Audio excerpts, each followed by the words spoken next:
that is putting illegal immigrants first.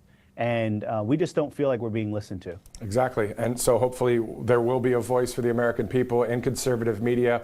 And yourself, Harrison Fields, dude, thank you so much for joining us. You did great. And it was awesome to see President Trump give you that shout out on Truth Social the other day as well. Thank you so much. I really do appreciate it. And thank you for all the great work that you do. Thank you, sir. We'll talk to you later.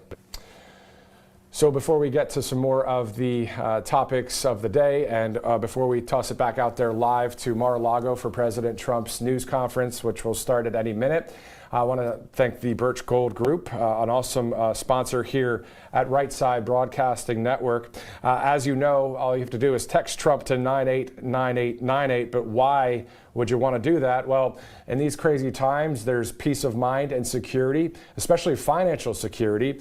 So gold and silver are an excellent way to diversify your savings. You know, the value of the U.S. dollar sometimes is going down because of the BRICS nations. The BRICS nations use their own dollar or their own currency, and then they devalue the U.S. dollar by doing so. So in the meantime, while we're hoping for Maganomics to make a return, and regardless, we do need to have some backup plans like gold and silver. So text Trump to 989898. You can get an info kit on gold, silver, and precious metals and tax-sheltered IRAs, 401ks, all of that. If you are looking for some financial peace of mind, you can do so through Birch Gold Group. All right, so my name is Matthew Alvarez. We are here at Right Side Broadcasting Network, looking live right there at Mar-a-Lago. We are on the heels of a great, well, there you go. Let's go to President Trump right now.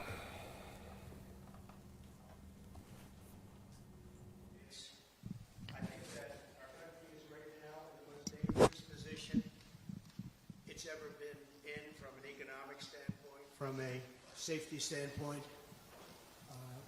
both gangs on the street and frankly gangs outside of our country in the form of other countries that are frankly very powerful. They're very powerful countries, and we don't know what we're doing. We have leadership that has no clue how to handle them or how to handle any other situation. We have a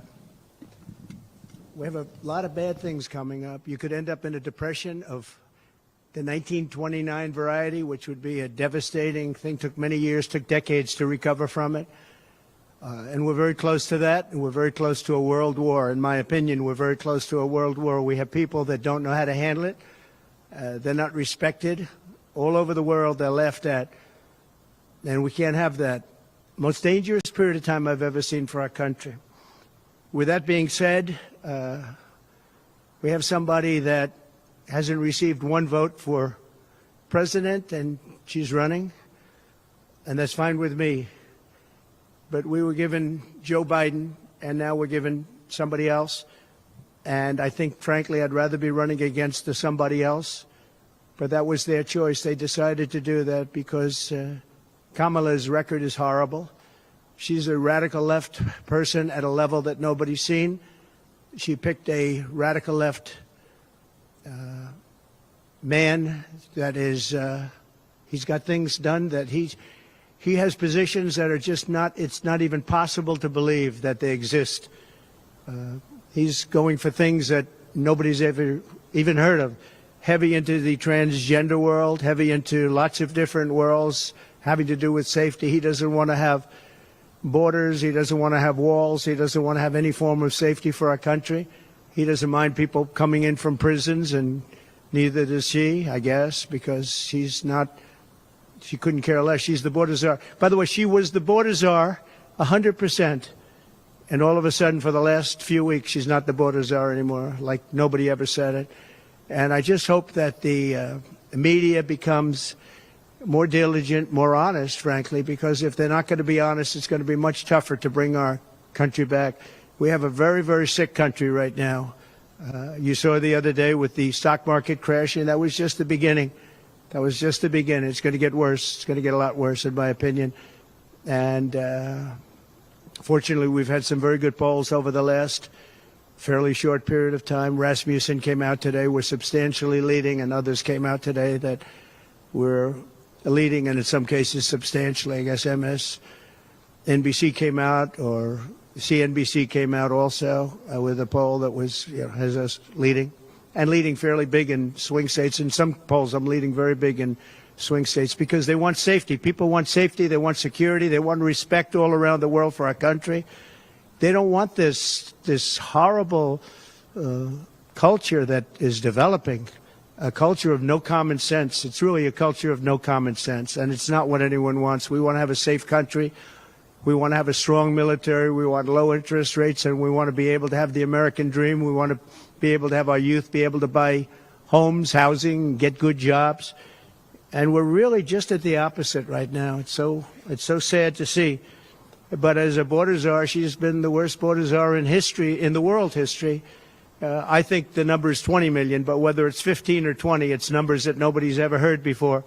20 million people came over the border during the Biden-Harris administration. 20 million people, and it could be very much higher than that. Nobody really knows what the number is. Nobody knows. Nobody has a clue. And the gotaways, they call them the gotaways. The gotaways are at numbers. Somebody was quizzing me on it the other day. No, I don't think so, sir. I don't think so. They have no idea what those numbers are, but they're much higher than you would think. Just like far more people were killed in the Ukraine-Russia war than you ever report. Just like the October 7th would have never happened. Russia would have never hit Ukraine had the election result been called differently. It was a very bad call, but Russia would not have attacked Ukraine. October 7th in Israel would have never happened. You wouldn't have inflation. A lot of great things would have happened, but now you have millions and millions of dead people, and you have people dying financially because they can't buy bacon, they can't buy food, they can't buy groceries, they can't do anything. And they're living horribly in our country right now. With all of that being said, I think it's very important to have debates, and we've agreed with Fox on a date of September 4th. We've agreed with NBC, fairly full agreement, subject to them, on September 10th. And we've agreed with ABC on September 25th. So we have those three dates, and those networks, they're very anxiously awaiting that date and those dates. So we have September 4th, September 10th, and September 25th. We have spoken to the heads of the network, and it's all been confirmed, other than some fairly minor details. Audience, some location, which city would we put it into, but all things that will be settled very easily, I think it'll be very easy. The other side has to agree to the terms. They may or may not agree. I don't know if they're going to agree. She hasn't done an interview. She can't do an interview. She's barely competent, and she can't do an interview. But I look forward to the debates because I think we have to set the record straight. Why is it that millions of people were allowed to come into our country from prisons, from jails, from mental institutions, insane asylums, even insane asylums? It's a mental institution on steroids. That's what it is. When you see the people that are coming into these are institutions that are being emptied out, not in South America, all over the world, including South America, all over the world. Prisons are being emptied out into our country because we have a president that's the worst president in the history of our country. We have a vice president who is the least admired, least respected, and the worst vice president in the history of our country. The most unpopular vice president, and because of political reasons or because of being politically correct, even though she never received a vote. Don't forget, she was the first one defeated, as I remember it, because I watched it very closely, but she was the first one. She never made it to Iowa, the first state. She never made it to Iowa. She was the first one that was defeated. She was the nastiest to him. She was nasty with calling him a racist and the school bus and all of the different things. She was very nasty to Biden. And shockingly, he appointed her, asked her to serve as vice president. Well, I don't know if he's happy about that decision right now. This was taken away. The presidency was taken away from Joe Biden.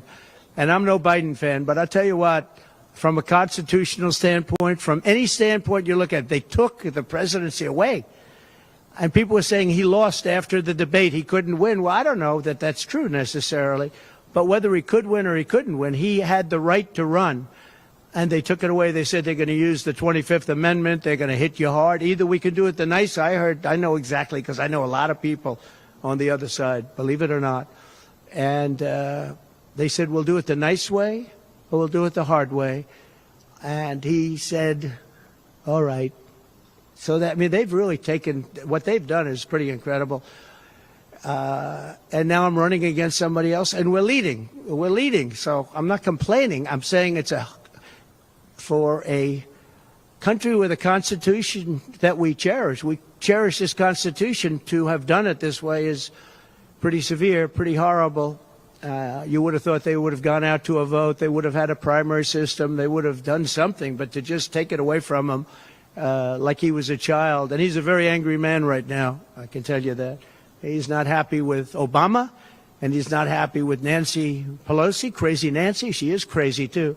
She's not happy with any of the people that told him that you've got to leave.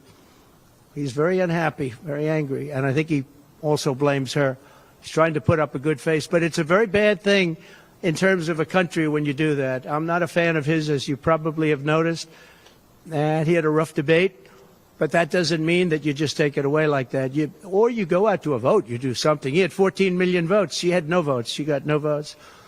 And I think she's crashing. I think when people find out, and I think people are starting to find out what a bad job she did, what a bad job she did on the border. She's trying to say she had nothing to do with the border. She had everything. She was appointed to head the border. And then they said borders are, oh, she loved that name, she loved that name. But she never went there. She went to a location once along the border, but that was a location that you would love to go and have dinner with your husband or whoever. That was a location that was not part of the problem. That was not really going to the border. So essentially, she never went to the border. And if you listen to Tom Holman, if you listen to the great border people, Brandon Judd from Border Patrol, if you listen to Paul, I mean, so many different people. I speak to them all the time. And I did when I was president. We had the best border in the history of our country. Now we have the worst border in the history of the world. Millions of people coming in, and our country cannot sustain it. Our country is going down because of this, because of incompetent people. So I just look forward to these debates. I think it's very important that we have them. I hope she agrees to them, September 4th, September 10th, September 25th. And I think they'll be very revealing. I think they'll be very revealing. Do you have any questions, please?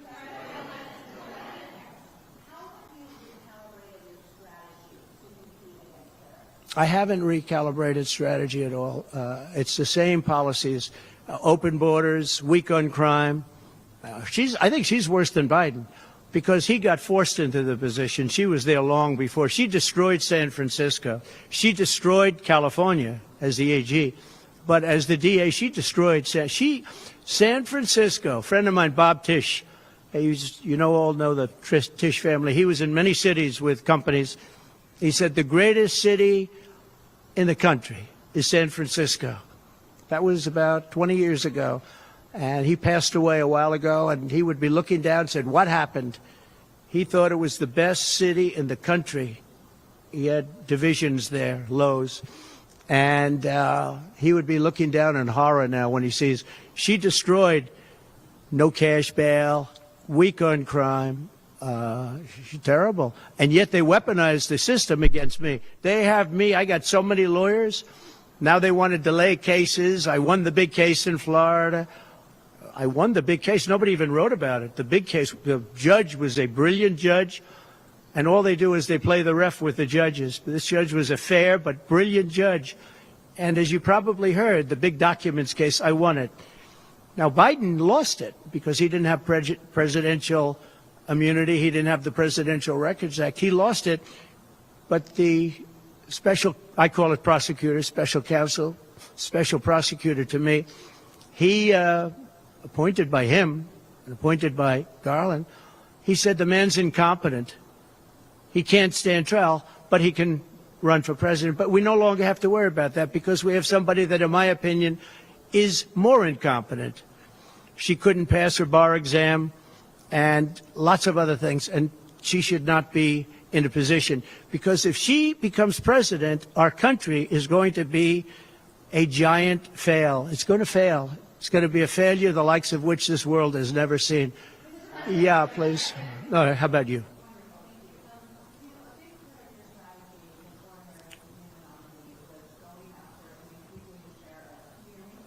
You have to speak louder.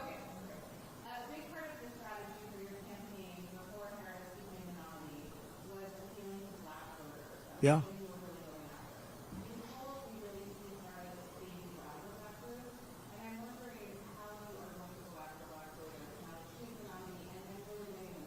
Well, it changes around a little bit. I'm getting other voters.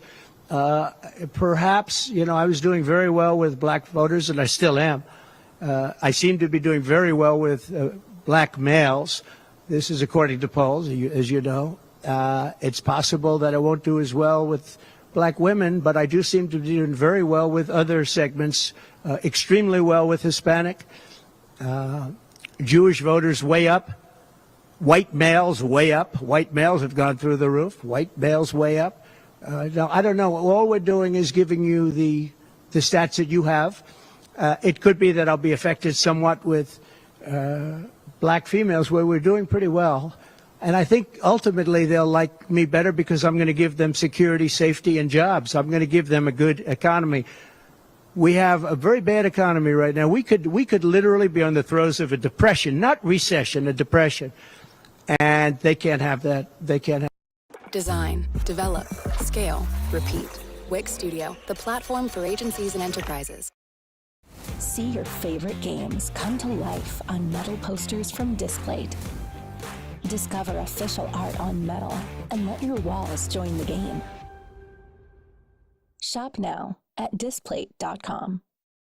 This election maybe is better than Josh Shapiro would have been, but I think other than Josh Shapiro, I think she had some good choices, but Josh Shapiro is not one of them. He's caused a lot of damage with a lot of people, and I don't think he would have been better. I think he would have been maybe the equivalent, maybe not as good, but they had some people that they were looking at that were good, far superior to her. They actually had a story where they had everybody, including, they had like 10 people that she was looking at and her, and they said she was the worst of all. In other words, she was the worst out of the 10 people and her.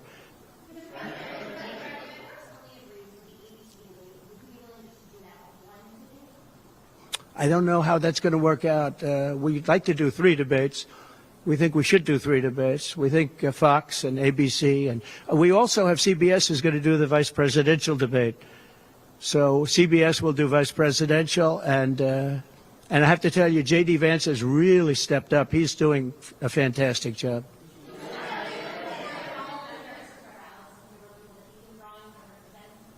Say it. Oh, give me a break. Listen, I had 107,000 people in New Jersey. You didn't report it. I'm so glad you asked. What did she have yesterday? 2,000 people? If I ever had 2,000 people, you'd say my campaign is finished.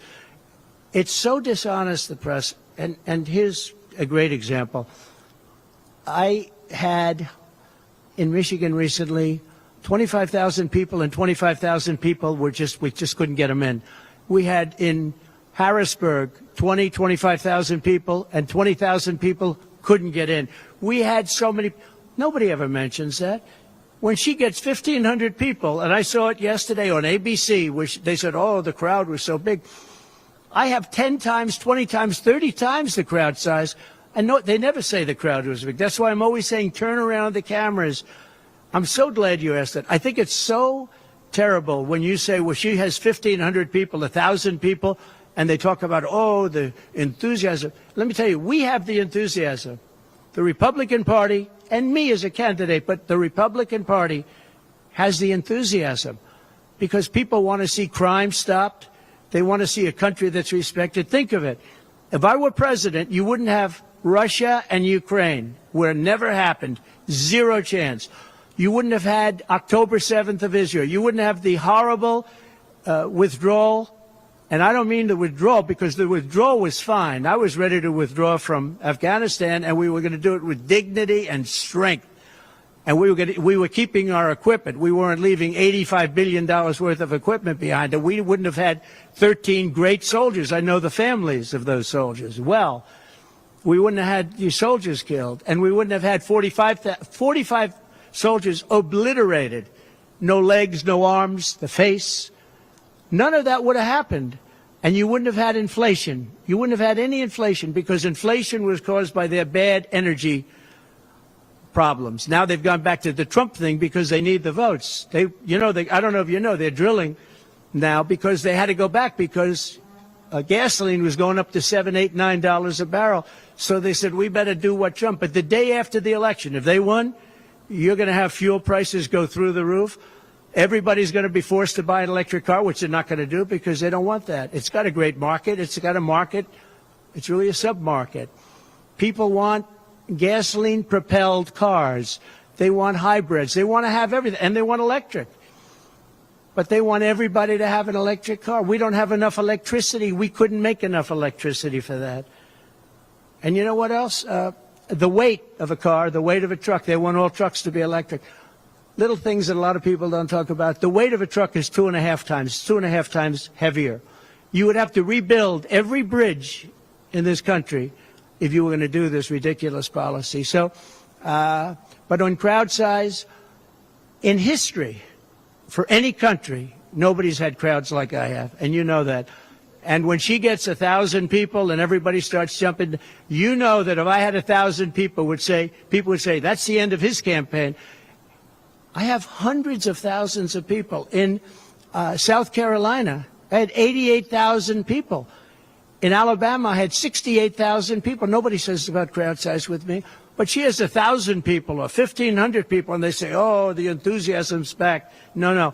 The enthusiasm is with me and the Republican Party because they want to stop crime. They want to stop people from pouring into our country from places unknown and from countries unknown, from countries that nobody ever heard of. That's where the enthusiasm.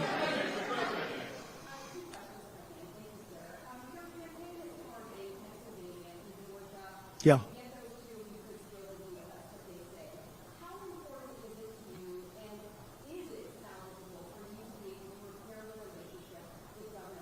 I don't know if I can or not. I got him elected. Without me, he wouldn't be governor. I got him elected.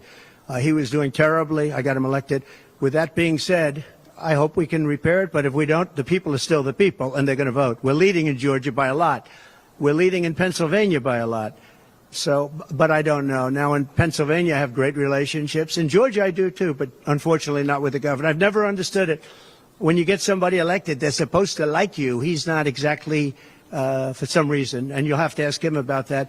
Yeah, I'd love to see it get repaired. I think that if we don't win Georgia, Georgia is a big win, is a big state.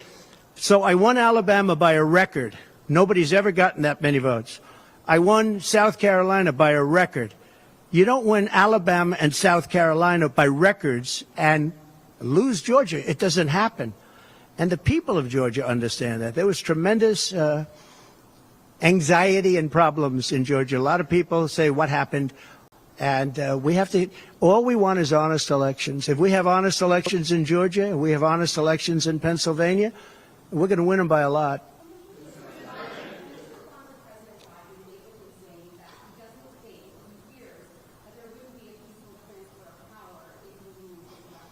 Well, he actually said it two ways. First, he said it incorrectly, then he corrected himself. Do you agree with that, right? You know, if you watch him, he said it two ways. No. I mean, he said it two ways because he doesn't really know what he said. Why didn't he bring it up at the debate? You know, he had a chance for 90 minutes to bring it up at the debate. He could have talked about that at the debate, and he didn't do it. Everyone said, oh, he said this and he said that. He's just, you know, they give him something to read off. He read it very badly because he actually said it the opposite. Then he had to go back and correct himself. He said the opposite. He should have brought this up at the debate. If he had a problem, of course there'll be a peaceful transfer. And there was last time, and there'll be a peaceful transfer. I just hope we're going to have honest elections. That's all. Okay?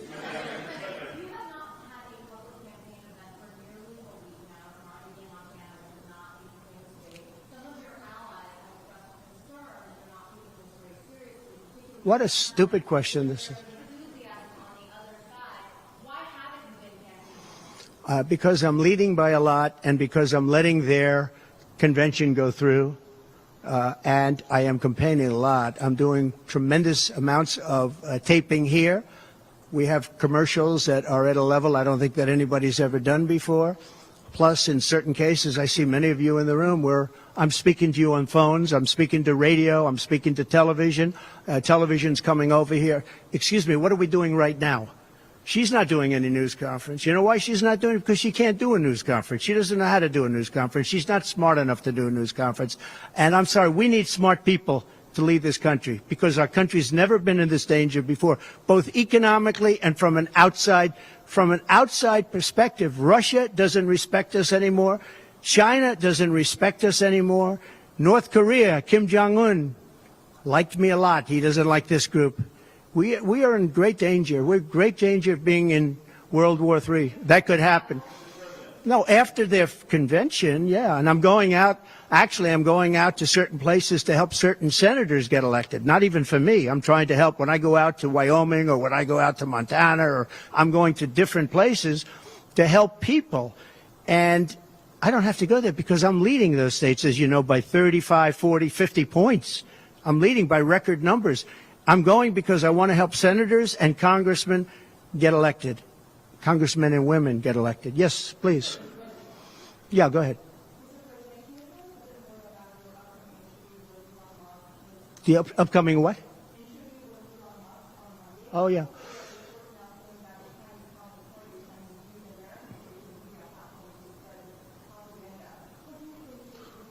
Yeah, the Elon Musk. So, yeah, sure. So Elon called me. As you know, he endorsed me full-throated. Great endorsement. I respect Elon a lot. He respects me. And not easy for him to endorse, to be honest with you. You know, it takes courage to endorse people. Many people have courage and many people don't. He does have courage. And Elon endorsed me, and he asked me whether or not I'd do a show on Monday, and I think it's going to be Monday night. And I believe he's the host of the show. So it'll be very interesting. A lot of people are talking about it. I look forward to it. That'll be done on Monday night.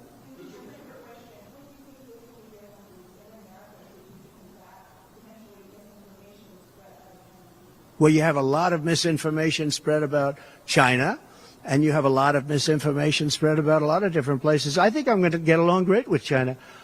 President Xi of China and I were very good friends. We met right here, right in that, except we had a beautiful sofa there, as opposed to what we have right now. Right now we have you. But President Xi and I had a very good relationship until COVID. And I held him responsible for COVID. It broke up our relationship. But I think we're going to have a great relationship. And I think it's going to be mutually beneficial. But we cannot have it where China is taking advantage of the United States. And that's what they were doing, as you very well know. Yes, please.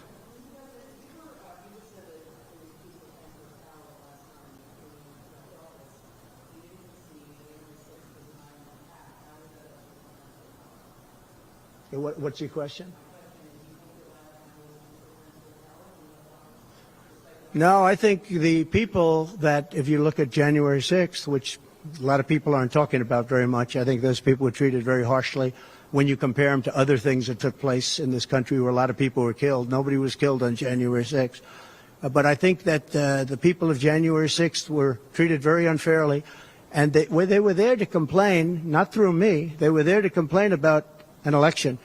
And, you know, it's very interesting. The biggest crowd I've ever spoken to, and I said peacefully and patriotically, which nobody wants to say, but I said peacefully and patriotically. The biggest crowd I've ever spoken to, and you've seen, Maggie, I was at the mall, I was at the Washington Monument, I was at the whole thing. I had crowds, I don't know who's ever had a bigger crowd than I have, but I had it many times.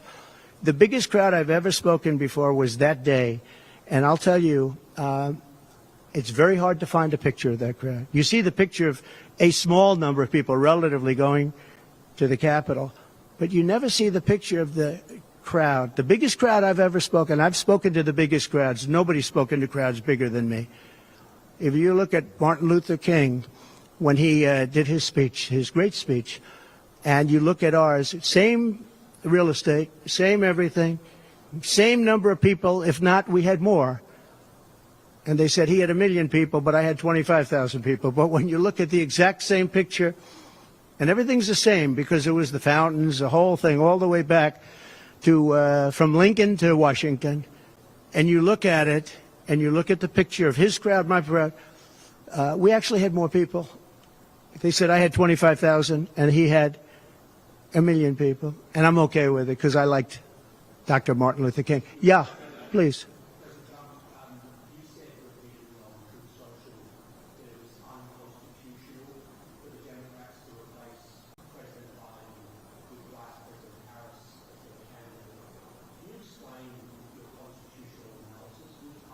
Yeah, sure.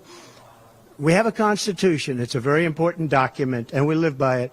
She has no votes, and I'm very happy to run against her. I'm not complaining from that standpoint. And I hate to be defending him, but he did not want to leave. He wanted to see if he could win. They said, you're not going to win after the debate. They said, you're not going to win. You can't win. You're out. And at first they said it nicely, and he wasn't leaving. And then you know it better than anybody. Wait a minute. So when you think about it, they said at first they were going to go out to another vote. They were going to go through a primary system, a quick primary system, which it would have to be. And then it all disappeared, and they just picked a person that was the first out. She was the first loser. Okay, so we call her the first loser. She was the first loser when during the primary system. During the Democrat primary system, she was the first one to quit, and she quit. She had no votes, no support, and she was a bad debater, by the way, very bad debater. And that's not the thing I'm looking forward to, but she was a bad debater. She did obviously a bad job. She never made it to Iowa. Then for some reason, and I know he regrets it, you do too, he picked her, and she turned on him too. She was working with the people that wanted him out. But the fact that you can get no votes, lose in the primary system, in other words, you had 14 or 15 people, she was the first one out, and that you can then be picked to run for president, it seems to me actually unconstitutional. Perhaps it's not. Please.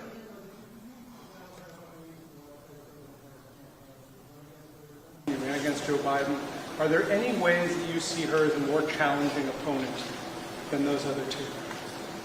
So I've run against Hillary, and I've run against various other people. I would say that in terms of intelligence, Hillary was far superior. I would say that. Hillary was smart. She was her own worst enemy in many ways, but she was smart, very smart. Okay? If you ask me to compare them. Please.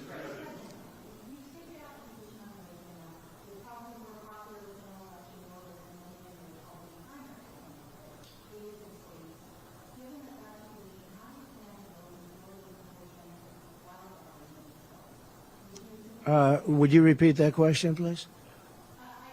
Do you have to speak up? Yes, sir. It's a hard room because it's very big, if you know. So this is worth $18 million. Oh, I see. On abortion, that was probably more popular with general election voters than many of your Republican rivals in the primary did. You said leave it to the states. Given that Florida is a state voting on that this fall, yeah. How do you plan to vote? Do you plan to support? So I think the abortion issue has been very much tempered down, and I've answered, I think, very well in the debate, and it seems to be much less of an issue, especially for those where they have the exceptions, as you know. And I think it's when I look for 52 years, they wanted to bring abortion back to the states. They wanted to get rid of Roe v. Wade, and that's Democrats, Republicans, and independents, and everybody. Liberals, conservatives, everybody wanted it back in the states, and I did that. Now the states are voting, and frankly, some of the votes are much more, if you could say, liberal than you would think. Ohio turned out to be, they had a big vote, and it turned out to be a much more liberal standing than people would have thought. Kansas, the same thing, and then you have Texas, and you have other places where it may be different. But the issue has been brought back to the states now, and like Ronald Reagan, I believe in the exceptions for rape, incest, and life of the mother. I believe strongly. I think that that's a very important thing. I think when you have to follow your heart. But when you don't believe in the exceptions, I think it's much tougher. It's a much tougher issue. But about 82% of Republicans do believe in exceptions. I think and a lot of them are changing their mind and coming even further. I think that abortion has become much less of an issue.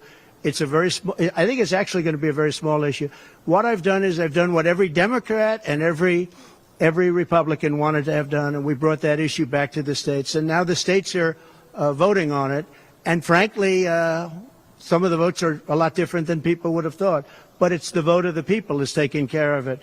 And, you know, when you think about the Democrats are really the radical ones on this, because they're allowed to do abortion on the 8th and 9th month and even after birth. If you look at your new governor from Minnesota, he's like the governor previous, the former governor. I don't want to get him mixed up because Glenn is doing a good job and he's leading our whole campaign in Virginia, Glenn Youngkin.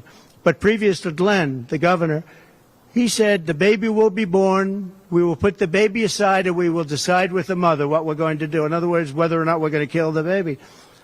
The Minnesota gentleman, this guy agrees with that. He is the most liberal. Look, between her and him, there's never been anything like this. There's never been a combination. So I'll use the word progressive. You know, they want to go progressive. They don't like the word liberal. I like liberal better. I think it's more appropriate because nobody knows what progressive means. But they now like to use the word progressive. But there's certainly never been anybody so liberal like these two, or even close. I think the abortion issue has been taken down many notches. I don't think it's a big factor anymore, really. And when people hear what I said in the debate, and I think I said it very well during the debate, we brought it back to the states. Everybody wanted it in the states. And very importantly, and you think about this, assuming you have exceptions. If you don't have exceptions, it's a more difficult thing. At the same time, there are people that strongly feel that way, and you have to follow your heart, and you should follow your heart. But that issue is very much subdued. Yeah, thank you. About who? Attempt? Yes. Did the fact that somebody used an AR-15 gun at all change your impression of people's access to that weapon? No, I didn't. Look, if you take away guns, she wants to take away everyone's gun. If you take away guns, you can't do it because people need the guns for protection. Now, entertainment, they want it, hunting, they want, different things. But they need weapons for protection in this country. People live out in the woods and they're not going to have a gun. If you look at some countries, I don't want to get them in trouble, but some countries have actually gone the opposite way. They had very strong gun laws, and now they have gone the opposite way, where they allowed people to have guns, where in one case they encouraged people to go out and get guns, and crime is down 29%. And remember this, what is the toughest gun law in the United States? Chicago. On July 4th, 117 people were shot and 17 died. The toughest gun laws in the United States are in the city of Chicago. You know that. They had 117 people shot. Afghanistan does not have that. Afghanistan, by the way, was the lowest point in the history of our country, in my opinion. That was the worst embarrassment to the history of this country, and I say Putin would not have gone into Ukraine if that didn't happen. When he saw the incompetence of Milley and all these guys that are incompetent, when he saw that happen, when they took out the soldiers first, they took out the soldiers first. You know, if you go back and check your records, for 18 months I had a talk with Abdul. Abdul was the leader of the Taliban, still is. But I had a strong talk with him. For 18 months, not one American soldier was shot at or killed, but not even shot at. 18 months, and then we had the disaster of the lift, where people were falling off airplanes from 3 times the height of the World Trade Center. I mean, terrible. But now our country has to be respected again. Please. Go ahead, please. Said she might be open to the idea of a weapons embargo against Israel. I wonder if you could comment on that and what that might mean for the conflict. I'd be against that. And also on the assassination. That Kamala is in favor of not giving Israel weapons? Yeah. That's what I hear. Look, she's been very, very bad to Israel, and she's been very bad to Jewish people. And I say it, if anybody I know is Jewish and they would vote for Kamala over me, they should have their head examined. If you think about it, I gave them Golan Heights. I gave them the capital of Israel, Jerusalem. I even built the embassy. I gave them no Iran deal. The problem is they didn't do anything with it. Iran was broke. We could have made a deal so easily. I would have had a deal done within 1 week after the election with Iran. Iran can't have a nuclear weapon. It's very simple. We would have gotten along with Iran. I was looking forward to it. I was fine with Iran. You know, we hit them a couple of times pretty hard, but we would have been fine with Iran. But I terminated that deal. I got them the Abraham Accords. Everyone said that's impossible. I got them the Abraham Accords. She's been very, very bad to Israel, and she's been very bad and disrespectful to Jewish people. And any Jewish person that votes for Kamala and her friend, her new friend, who I don't know if she knew him before, but I don't think he's too good. But anybody that votes for them, if you're Jewish or if you love Israel, you have to have your head examined. Go ahead, please. The shooter, Matthew Crooks, and I was wondering if the FBI and the Secret Service are doing a decent job. They have. The FBI. Sun is shining, it's a beautiful day. Please. Around Vice President Harris's relationship with Willie Brown, former mayor of San Francisco, and how that might have intersected with her career trajectory. So I'm just wondering if you followed that discussion at all and have any thoughts on that. Well, I know Willie Brown very well. In fact, I went down in a helicopter with him. We thought maybe this is the end. We were in a helicopter going to a certain location together, and there was an emergency landing. This was not a pleasant landing, and Willie was he was a little concerned. So I know him pretty well. I mean, I haven't seen him in years, but he told me terrible things about her. But this is what you're telling me anyway, I guess. But he had a big part in what happened with Kamala. But I don't know, maybe he's changed his tune, but he was not a fan of hers very much at that point. Would certify your election victory if you win? Yeah, I do. Go ahead. How are you planning to vote on Florida's abortion referendum in November? On what? How are you planning to vote on Florida's abortion referendum this November? Well, I'm going to announce that. I'm going to actually have a press conference on that at some point in the near future, so I don't want to tell you now. But Florida does have a vote coming up on that, and I think probably the vote will go in a little more liberal way than people thought. But I'll be announcing that at the appropriate time. Please. Coming up, fairly soon and potentially expiring. And I wanted to ask you specifically about the tax code favoring parents versus people who don't have children. There are a number of tax breaks for parents. Oh, we gave tremendous for child care and all of that. No, our tax cuts, which are the biggest in history, our tax cuts are coming due, as you know, very soon. And if the Democrats don't renew them or make it impossible to renew because it's pretty close in terms of vote, if they don't renew them, it's the equivalent of having a 4 times tax increase from what you have right now, and it'll destroy the economy. I think they're under tremendous pressure to do it. I've never seen, all my life I grow up and I watch politics, and I used to be on the other side of politics, then I run for office. But in all the years of studying politics, I've never seen people get elected by saying, we're going to give you a tax increase. These guys get up, think of it. We're going to give you no security. We're going to give you a weak military. We're going to give you no walls, no borders, no anything. All these things they're doing. I mean, the transgender became such a big thing.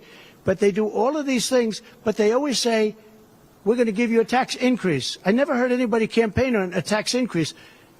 A politician has always said, I will cut taxes. I'll give you one example, Social Security. They're going to destroy Social Security. I am going to leave Social Security. I'm not raising the years. I'm not raising the age.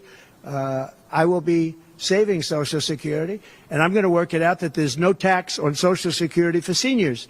I'm also doing no tax on tips. No tax on tips. So waiters, waitresses, caddies, people that drive cars, people that get tips who have been harassed by this government, we're going to have no tax on tips. That's a big thing.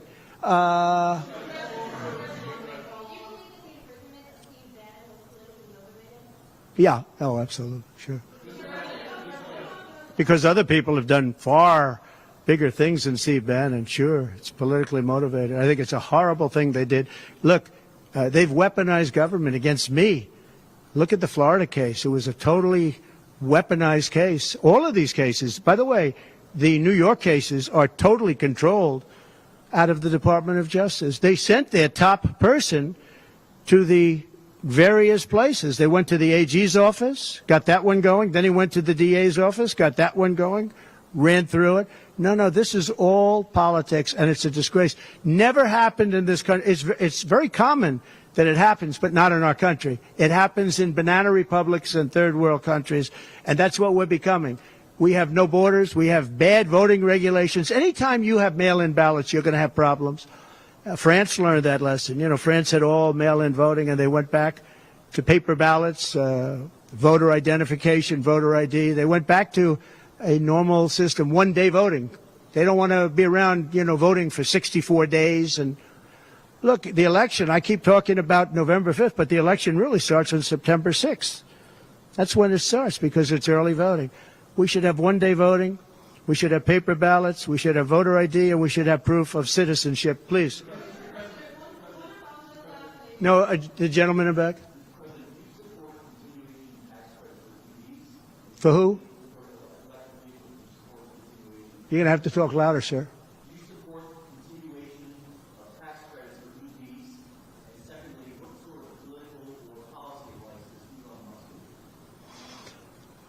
Elon is a very different kind of a guy. He's a very big believer in the country, but he's very worried about the country. He's very worried about the country. And I don't know if it's good for him politically to have supported me, although I think we have a vast majority of this country does support me. But Elon, more than almost anybody I know, I mean, he loves this country. He loves the concept of the country. But like me, he says this country is in big trouble. It's in tremendous danger. Okay, please.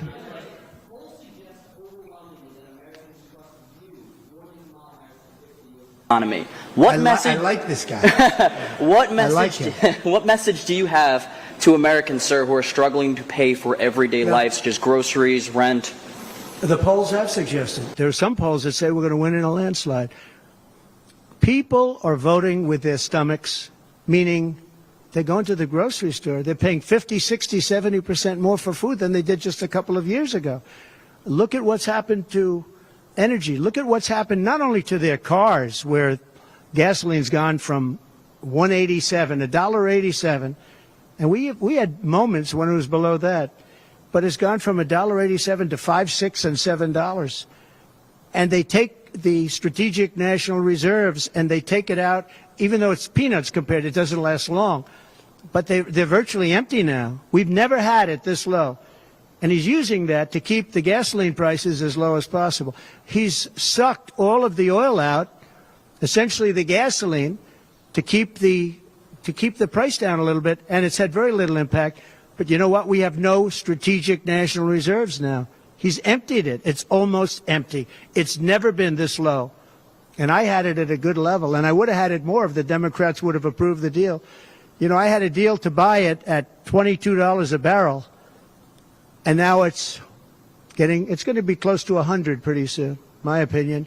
And the Democrats didn't want to do that, but we bought a lot anyway, and we had it pretty good. And what they've done to the national reserves, the strategic national reserves, is, as you know very well, because you cover it, but what they've done is incredible. They've just, for the sake of getting some votes, for the sake of having gasoline, you know, that's meant for wars.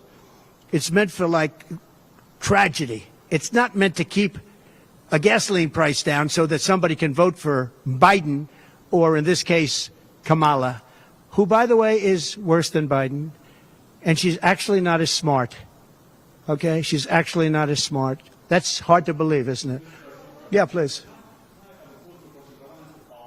Abortion questions. Okay. There are other things the federal government could do, not just a ban. Would you direct your FDA, for example, to revoke access to mifepristone? That's one of the things that's been discussed. You could do things that would supplement, absolutely. And those things are pretty open and humane. But you have to be able to have a vote, and all I want to do is give everybody a vote. And the votes are taking place right now as we speak. Yeah. But it's there are many things on a humane basis that you can do outside of that, but you also have to give a vote, and the people are going to have to decide. Okay, yes, please. You. President Biden, On what? I know you said you think you're very. No, I think she's actually not as smart as he is. Well, you said you think you're very. Far I don't think he's very smart either. But I know I'm not a big fan of his brain, but I think that she's actually not as smart as he is. In the polls, it's becoming a more competitive race since she's taken over for Biden. She's a woman. She represents certain groups of people, but I will say this. When people find out about her, I think she'll be much less. And I see it right now. I see her going way down in the polls now. Now that people are finding out that she destroyed San Francisco, she destroyed the state of California along with Governor Gavin Newsom. He's been a terrible governor, terrible. But they did it together. And she was early. I mean, she was the first of the prosecutors, really. You know, now you see Philadelphia, you see Los Angeles, you see New York, you see various people that are very bad. But she was the first of the bad prosecutors. She was early. Who? Will your White House do daily press briefings? Will you commit to that? Would you repeat that, please? Your White House. No, you. Would you repeat her, what she said? You have to speak up. This room is very... When you're elected, will you commit to your White House doing daily press briefings? Do you hear her? A daily press briefing? Why would I do that? I would give you all the press briefings you want. Look what I'm doing here. But why would I do a daily press? You'd get tired of me very fast. No, but I will give you total access, and you'll have a lot of press briefings, and you'll have from me. Now, are you talking about from me or from a press secretary? Well, yeah, probably they'll do something. If it's not daily, it's going to be a lot. You'll have more than you want. Yeah, please.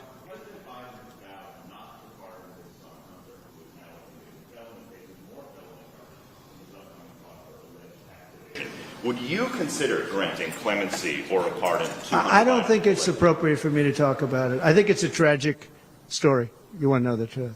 And I felt that with Hillary Clinton, too. You know, with Hillary Clinton, I could have done things to her that would have made your head spin. I thought it was a very bad thing. Take the wife of a president of the United States and put her in jail. And then I see the way they treat me. That's the way it goes. But I was very protective of her. Nobody would understand that, but I was. I think my people understand it.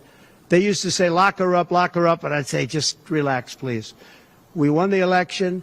I think it would be I think it would have been horrible for our country and we had her between the hammering of all of the files. And don't forget, she got a subpoena from the United States Congress. And then, after getting the subpoena, she destroyed everything that she was supposed to get. I thought it was so bad to take her and put her in jail, the wife of a president of the United States, and then when it's my turn, nobody thinks that way. I thought it was a very terrible thing. And she did a lot of very bad things. I'll tell you what, she was pretty evil. But in terms of the country and in terms of unifying the country, bringing it back, to have taken her and to have put her in jail, and I think you know the things as well as I do. There were some pretty bad acts that she did. I think it would have been very bad for our country. And a lot of my people, a lot of the MAGA, as they call them, but the base. And I think the base is 75% of the country, far beyond the Republican Party, because we're a party of common sense, and I'm a person of common sense. I want to have low taxes. I want to have strong borders. I want to have a strong military so that China and Russia, look, they've allowed China and Russia to do the impossible combined. They're natural enemies. They always have been, because China needs more land and Russia has it.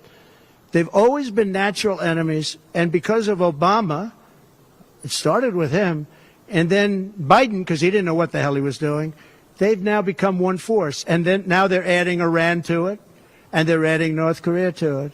Pretty powerful force. This is something that is unthinkable that they allowed to happen. On this, you're saying today you're not going to change your campaign strategy. You're going to keep going with the issues. But what if this so-called honeymoon period doesn't end? Oh, it's going to end. The honeymoon period's going to end. Look, she's got a little period. She's got a convention coming up. It's about policy. It's not about her. I think she's incompetent because I've watched her. She destroyed California. She destroyed San Francisco. Everything she's touched has turned to bad things. I'm not going to use foul language, but everything she's touched has turned bad. She's incompetent. The reason she's not doing what I do, and she's not doing what she should be doing, she won't even do interviews with friendly people because she can't do better than Biden. Now, he had a reason for not doing well, and he was never, 25 years ago, the sharpest or brightest bulb in the ceiling. That I can tell you, okay? He wasn't. But he could do interviews at least. Not lately, he couldn't, perhaps. But she should be doing interviews. She doesn't want to do interviews. And the reason she doesn't is, number one, her policies are so bad. Just to answer your question, I think that it's not going to change because it's really ultimately not about her as much as about her policies. She wants open borders. She wants to defund the police. She wants to defund the police. She wants to take away your guns. Anybody that thinks they're not going to come after your guns, you know, when I was president, I totally protected the guns. And I think it's very important. And I know I take some heat sometimes for it, but you have to have safety. You have to have, when the bad guy walks in with a gun, you got to have some way of protecting yourself. And boy, that would be, you would see crime go up at levels that you've never seen. When people say on the side of the house, this house has guns, we will use the guns, they say, let's pass. We'll go someplace else. You have to have them. And for 4 years, and you know, as you know, the NRA endorsed me very powerfully every time I ran, every time. My sons are members, and I guess indirectly I'm a member too. But they gave me the strongest of endorsements, and that's against very strong competition. People that, you know, felt the same way. No, you have to have that right. Our Second Amendment is a very important right, and it has to be protected. Okay, how about you? Go ahead. Yeah. So there are some of the most brilliant people on Wall Street that are saying that if President Trump doesn't win, you're going to have a depression. I happen to agree. I think that's true. Because I know how bad these people are. You know, they like to say that they did this and that. You saw the $7 trillion that they said it was me for $7 trillion. It wasn't me. It was them. They said that I had inflation. They took over 9% inflation. No, I had 1% inflation. I had actually no inflation because if you look at the categories, we had just about no inflation. But I had a very minor, I actually had a positive inflation. It was a perfect number because you don't want zero. I mean, I'm not going to give you a whole course on economics, but you don't want zero. 1%, 1.4% is great. You want a little bit because you don't want to have deflation. Deflation is in many ways even worse. I had a perfect number right around the 1% number. It was perfect. And to show you, it stayed there for 2 years. And then he did all of the different borrowings that he did. And then he did so many things wrong. Every time he would do it, I'd say, big mistake. And don't forget, they sell hats and they sell stories. Trump was right about everything. I have been right about a lot. Yes, Maggie.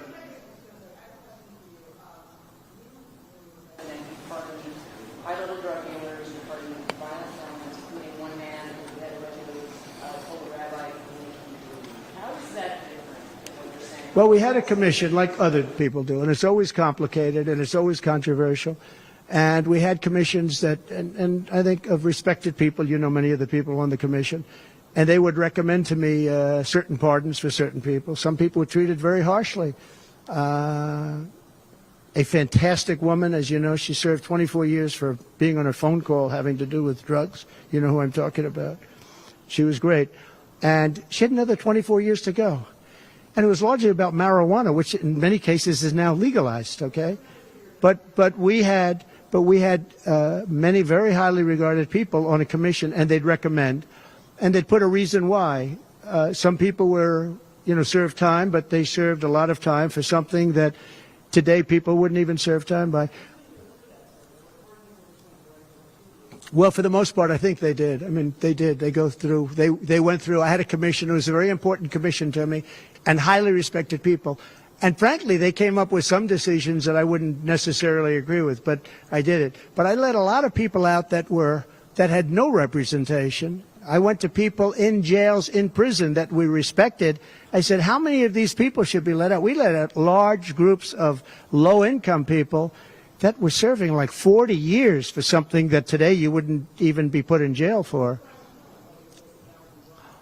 we had very few people let out because I said I really don't want to let people out where they had a lot of violence, where they had killing, et cetera, et cetera. And for the most part, we didn't do that. Yeah, please.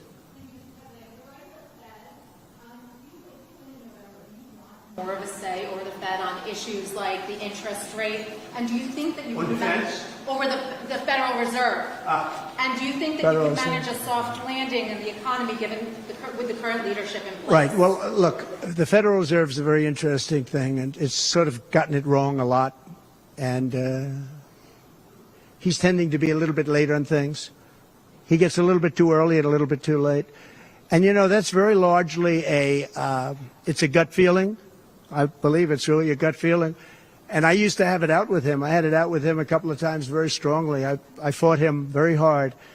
And, you know, we get along fine. We get along fine. But I feel the president should have at least say in there. Yeah, I feel that strongly. I think that in my case, I made a lot of money. I was very successful. And I think I have a better instinct than, in many cases, people that would be on the Federal Reserve or the chairman. Yeah.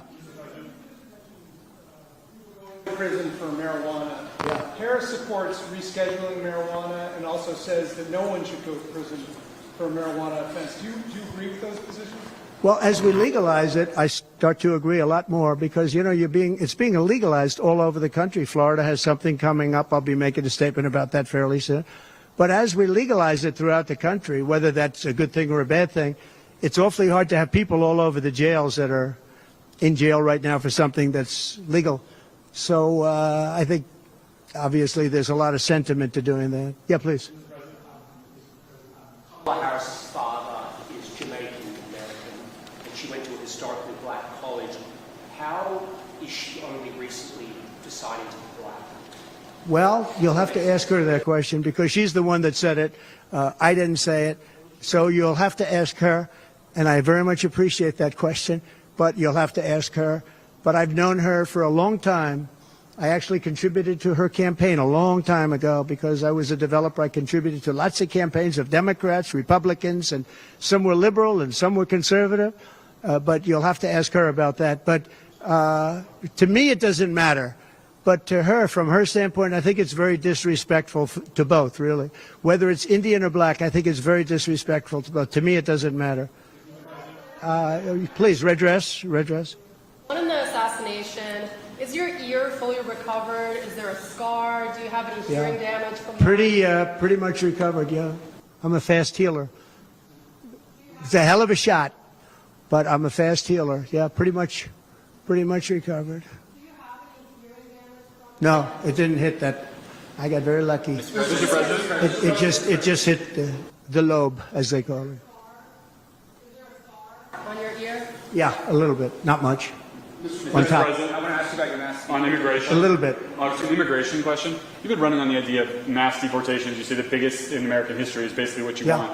When Senator Vance has been asked about that, he's sort of suggested that really you only need to go after people who've been convicted of crime. Well, we're starting that, yeah. So, okay, so what are you really talking about here? How will you pay for it? And do you think you can We are going to start the largest mass deportation in the history of our country because we have no choice. It's not sustainable. And we are going to start with violent criminals, and we're going to start then with criminals. And our local police is going to work with us because they know everything about the people. They know their names. They know everything about them. They know their middle name. They know their numbers. And as you know, the other side is trying. You know, look, for years I wondered, why are they allowing these people to come in at levels like this? It was incredible. And I said two reasons. They're either really stupid, and I don't believe they're stupid, because anybody that can cheat on elections like they cheat is not stupid. Or, in the alternative, they have bad motives or they hate our country. And I used to think they hate our country. But lately I've seen where they're trying to sign these people up to vote. And they have to stop. They cannot let illegal immigrants vote in this upcoming election. All right, one more question. Go ahead, one more. Make it a good one, please.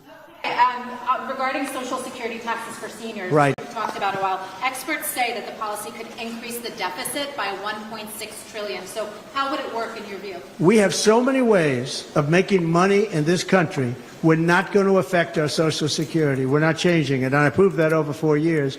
And we're going to do it. It's very unfair to people. They spend their life and they're great citizens and they pay in. We're not going to charge tax to Social Security, the seniors.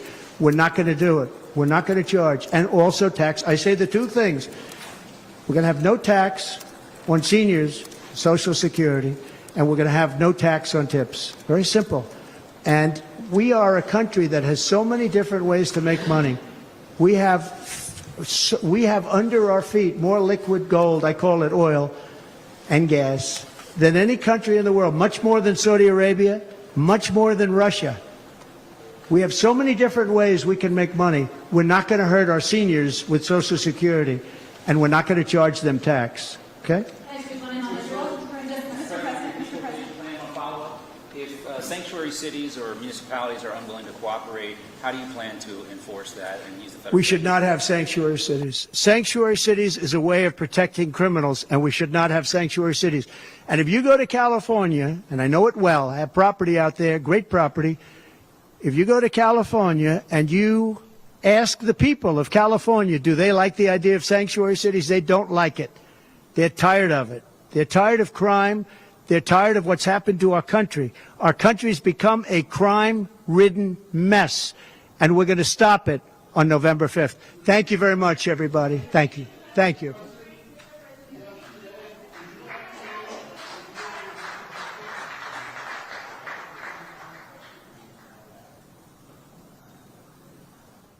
Well, there you go. President Trump addressing the media for more than an hour in Palm Beach, right there at Mar-a-Lago. A little bit of introduction with the president there, then, of course, a number of questions. And we're going to get to some of the news that came out of this press conference in just a minute, including the dates for the debates that President Trump has agreed to be a part of, and also a few quotes from President Trump. But before we get to that, we do want to thank the Birch Gold Group for today's broadcast.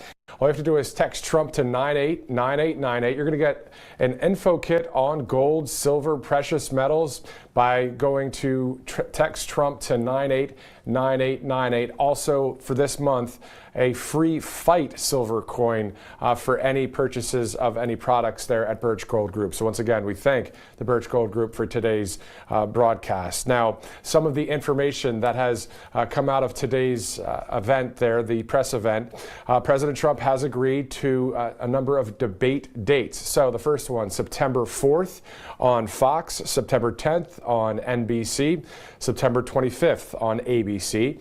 Also, a number of quotes that I heard from President Trump there early on before the Q&A kind of session there from the press. He said, quote, "We have a very sick country right now. We have a culture of no common sense."